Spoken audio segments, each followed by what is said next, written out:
모두 가족 여러분, 오늘은 화요일입니다. 제가 예수님을 믿고 놀란 사건이 있었어요. 그건 예수님을 믿어도 삶이 힘든 건 마찬가지란 점이었어요. 처음에 예수님을 믿고 착각한 건 예수님을 믿으면 모든 어려움이 비껴갈 것이라는 착각이었죠. 하나님은 왜 그의 자녀들에게조차 씁쓸한 현실을 그대로 주시는 걸까요? 그 이유가 오늘 본문에 있어요. 그래서 오늘 묵상을 잘 들어보시면 하나님께서 우리에게 어려운 현실을 주시는 이유를 아실 수 있을 거예요. 그러면 오늘도 묵상에 잘 참여해 주시고요. 꼭 댓글로 무엇을 느꼈는지를 나눠주세요. 그리고 이 묵상을 나눴으면 하는 사람에게 공유해 주시고요. 오늘도 좋아요와 구독 잊지 말아주세요. 아셨죠?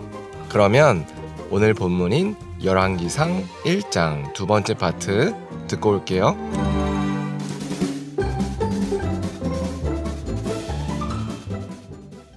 제1장. 밧세바를 내 앞으로 부르라 하매 그가 왕의 앞으로 들어가 그 앞에 서는지라. 왕이 이르되 내 생명을 모든 환난에서 구하신 여호와께서 살아계심을 두고 맹세하노라. 내가 이전에 이스라엘의 하나님 여호와를 가리켜 내게 맹세하여 이르기를 내 아들 솔로몬이 반드시 나를 이어 왕이 되고 나를 대신하여 내 왕위에 앉으리라 하였으니 내가 오늘 그대로 행하리라. 밧세바가 얼굴을 땅에 대고 절하며 내 주 다윗 왕은 만세수를 하옵소서. 제사장 사독과 선지자 나단과 여호야다의 아들 브나야를 내 앞으로 부르라. 그들이 왕 앞에 이른지라. 왕이 그들에게 이르되 너희는 너희 주의 신하들을 데리고 내 아들 솔로몬을 내 노새에 태우고 기혼으로 인도하여 내려가고 거기서 제사장 사독과 선지자 나단은 그에게 기름을 부어 이스라엘 왕으로 삼고 너희는 뿔나팔을 불며 솔로몬 왕은 만세수를 하옵소서 하고 그를 따라 올라오라. 그가 와서 내 왕위에 앉아 나를 대신하여 왕이 되리라. 내가 그를 세워 이스라엘과 유다의 통치자로 지명하였느니라. 여호야다의 아들 브나야가 왕께 대답하여 이르되 아멘. 내 주 왕의 하나님 여호와께서도 이렇게 말씀하시기를 원하오며 또 여호와께서 내 주 왕과 함께 계심같이 솔로몬과 함께 계시어서 그의 왕위를 내 주 다윗 왕의 왕위보다 더 크게 하시기를 원하나이다 하니라. 제사장 사독과 선지자 나단과 여호야다의 아들 브나야와 그렛 사람과 블렛 사람이 내려가서 솔로몬을 다윗 왕의 노새에 태우고 인도하여 기혼으로 가서 제사장 사독이 성막 가운데에서 기름 담은 뿔을 가져다가 솔로몬에게 기름을 부으니 이에 뿔나팔을 불고 모든 백성이 솔로몬 왕은 만세수를 하옵소서 하니라. 모든 백성이 그를 따라 올라와서 피리를 불며 크게 즐거워하므로 땅이 그들의 소리로 말미암아 갈라질 듯하니 아도니아와 그와 함께한 손님들이 먹기를 마칠 때에 다 들은지라. 요압이 뿔나팔 소리를 듣고 이르되 어찌하여 성읍 중에서 소리가 요란하냐? 말할 때 제사장 아비아달의 아들 요나단이 오는지라. 아도니아가 이르되 들어오라. 너는 용사라 아름다운 소식을 가져오는도다. 요나단이 아도니아에게 대답하여 이르되 과연 우리 주 다윗 왕이 솔로몬을 왕으로 삼으셨나이다. 왕께서 제사장 사독과 선지자 나단과 여호야다의 아들 브나야와 그렛 사람과 블렛 사람을 솔로몬과 함께 보내셨는데 그들 무리가 왕의 노새에 솔로몬을 태워다가 제사장 사독과 선지자 나단이 기온에서 기름을 부어 왕으로 삼고 무리가 그곳에서 올라오며 즐거워함으로 성읍이 진동하였나니 당신들에게 들린 소리가 이것이라. 또 솔로몬도 왕자에 앉아있고 왕의 신하들도 와서 우리 주 다윗 왕에게 축복하여 이르기를 왕의 하나님이 솔로몬의 이름을 왕의 이름보다 더 아름답게 하시고 그의 왕위를 왕의 위보다 크게 하시기를 원하나이다 하매 왕이 침상에서 몸을 굽히고 또한 이르시기를 이스라엘의 하나님 여호와를 찬송하리로다. 여호와께서 오늘 내 왕위에 앉을 자를 주사 내 눈으로 보게 하셨도다 하셨나이다. 하니 아도니아와 함께한 손님들이 다 놀라 일어나 각기 갈 길로 간지라. 아도니아도 솔로몬을 두려워하여 일어나 가서 제단 뿔을 잡으니 어떤 사람이 솔로몬에게 말하여 이르되 아도니아가 솔로몬 왕을 두려워하여 지금 제단뿔을 잡고 말하기를 솔로몬 왕이 오늘 칼로 자기 종을 죽이지 않겠다고 내게 맹세하기를 원한다 하나이다.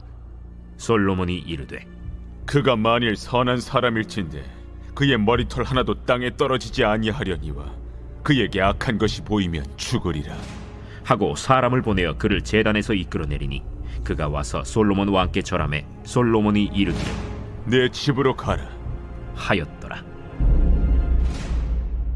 다윗이 노쇠하자 아도니아가 반역을 일으켰습니다. 그래서 아도니아와 반대파였던 솔로몬이 큰 위기에 처했습니다. 그래서 솔로몬을 지키기 위해서 어머니 밧세바와 선지자 나단이 나섰습니다. 밧세바와 나단은 다윗에게 서원을 지켜달라고 촉구합니다. 그러자 다윗은 제사장 사독과 선지자 나단과 군대장관 브나야를 부릅니다. 그리고 이들에게 솔로몬을 기온으로 데려가서 왕으로 삼으라고 명령합니다. 그렇게 솔로몬은 다윗의 노새를 타고 기온샘으로 가서 왕이 됩니다. 그러자 백성들이 환호하며 솔로몬의 입궁을 따랐습니다. 이 사건으로 예루살렘 일대가 상당히 소란스러웠습니다. 그러자 성대한 파티를 열던 아도니아 일당도 이 소리를 들었습니다. 바로 그때 한 명이 허겁지겁 달려왔습니다. 그리고 다윗이 솔로몬을 왕으로 삼았다고 소리쳤습니다. 그러자 아도니아와 함께하던 무리가 황급히 자리를 떠났습니다. 이렇게 아도니아의 반역은 실패합니다. 그러자 아도니아는 제단뿔을 잡고 죽이지 말라고 버텼습니다. 아도니아가 제단뿔을 잡고 있던 이유는 제단뿔을 잡은 사람은 칠 수 없다는 암묵적인 규칙 때문이었습니다.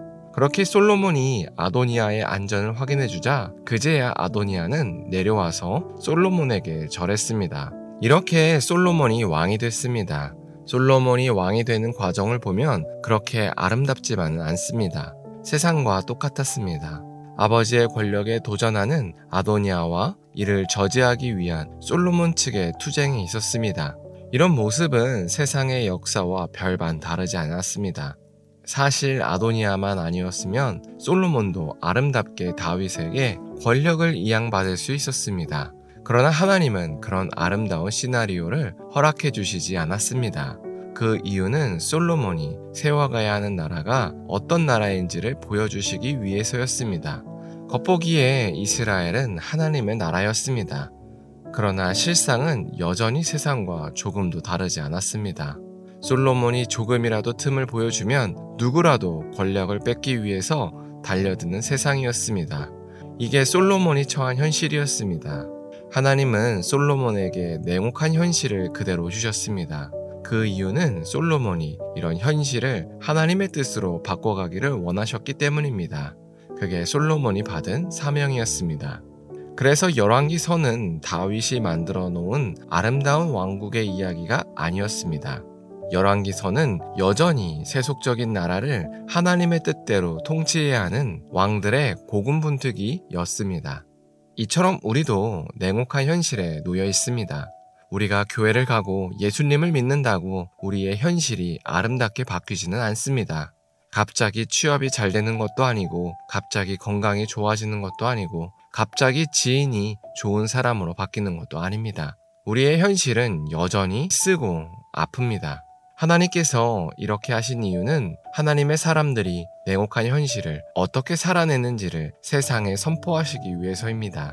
솔로몬이 세속적인 이스라엘을 하나님의 나라로 이끌어야 하듯이 우리도 냉혹한 현실에서 하나님의 사랑을 보여야 합니다. 이게 솔로몬처럼 우리가 받은 사명입니다. 이를 위해서 우리가 부르심을 받았습니다. 또 이를 위해서 우리가 놓인 현실이 냉혹한 겁니다. 그러나 하나님은 이런 현실에서 우리를 홀로 두지 않으십니다. 솔로몬에게 함께 하셨던 것처럼 우리와도 함께 하십니다. 그래서 우리가 하나님의 뜻대로 선택할 때 하나님께서 살아계심을 보여주십니다. 그래서 우리가 오늘 하루를 살 때 현실이 어려울지라도 좌절하지 않았으면 좋겠습니다. 어려운 현실은 오히려 기회입니다. 남들이 다 좌절했을지라도 하나님의 사람들은 다르다는 것을 보여줄 기회입니다. 그래서 우리가 이 기회를 놓치지 않고 하나님의 뜻대로 행했을 때 하나님의 놀라운 기적이 일어난다는 사실을 기억하셨으면 좋겠습니다. 기도하겠습니다. 사랑의 하나님, 솔로몬이 권력을 이양받는 모습을 나눴습니다. 솔로몬이 처한 현실은 전혀 아름답지 않다는 걸 나눴습니다. 하나님, 우리가 사는 현실도 이렇게 냉혹하다는 것을 고백합니다. 그러나 이런 현실조차 우리에게는 기회임을 고백합니다. 하나님의 뜻을 행하는 기회임을 고백합니다. 이런 상황에서 우리가 하나님의 뜻대로 행했을 때 하나님께서 일하신다는 것을 고백합니다. 그래서 우리가 이런 믿음으로 오늘 하루를 살아낼 수 있게 하여 주시옵소서. 그래서 하나님의 놀라운 기적을 경험할 수 있게 하여 주시옵소서. 예수님의 이름으로 기도합니다. 아멘.